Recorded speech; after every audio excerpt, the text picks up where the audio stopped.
Welcome to Cherish Learning Field. Today we are going to discuss how to use what, where and when. Don't forget to subscribe to learn more. How to use what, where and when. What, where and when are often used for questions. What used for verbal action, noun and time. Where used for place. And when used for time. What? What are you doing? Verbal action. Where? Where are you going?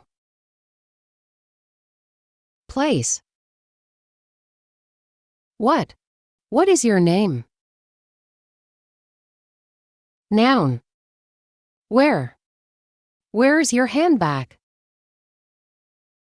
Place. What? What color is this? Noun. When? When are you coming? Time. What? What time is it? Timing. When? When is the game starting? Time. Where? Where is the city located?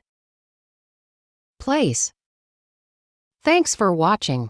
Like and subscribe for more videos.